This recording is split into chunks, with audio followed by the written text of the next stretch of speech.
दोस्तों, आपके अपने YouTube चैनल स्वदेश एकेडमी की इस ऑनलाइन मंच पर मैं अमूल पुनः आपसे मिल रहा हूँ। हम लोग संविधान निर्माण की परिकल्पना को पढ़ रहे थे। भारत में संविधान निर्माण या संविधान सभा का गठन का विचार 1934 ईस्वी में सर्वप्रथम एम.एन. राय ने रखा था। यानी संविधान सभा के गठन का जो विचार था एम.एन. राय ने 1934 ईस्वी में रखा था और भारतीय राष्ट्रीय कांग्रेस ने आधिकारिक रूप से 1935 में पहली बार संविधान सभा के गठन की मांग की। यानी एम.एन. राय ने 1934 में संविधान सभा का गठन का विचार रखा और जो भारतीय राष्ट्रीय कांग्रेस थी उसने 1935 में पहली बार संविधान सभा गठन का विचार रखा।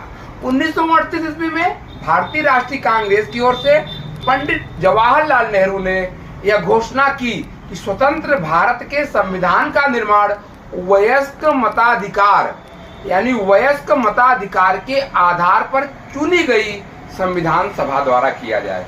यानी नेहरू जी ने 1938 में यह विचार रखा भारतीय राष्ट्रीय कांग्रेस में कि जो संविधान सभा गठन किया जाए वो वयस्क मताधिकार के आधार पर किया जाए।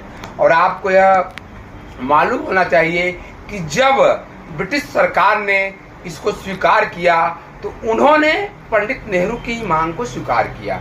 यानी वयस्क मताधिकार के आधार पर ही संविधान सभा गठन का प्रस्ताव उसने स्वीकार किया और यह प्रस्ताव 1940 के अगस्त प्रस्ताव के नाम से जाना जाता है। यानी ये जो प्रस्ताव अंग्रेजों ने स्वीकार किया कि हम जो संविधान सभा गठन करेंगे वह वयस्क मताधिकार पे करेंगे, इसको 1940 के अगस्त प्रस्ताव के नाम से जाना जाता है। तो आज की कहानी यहीं तक, कल मुलाकात होगी अगली कहानी के साथ। नमस्कार।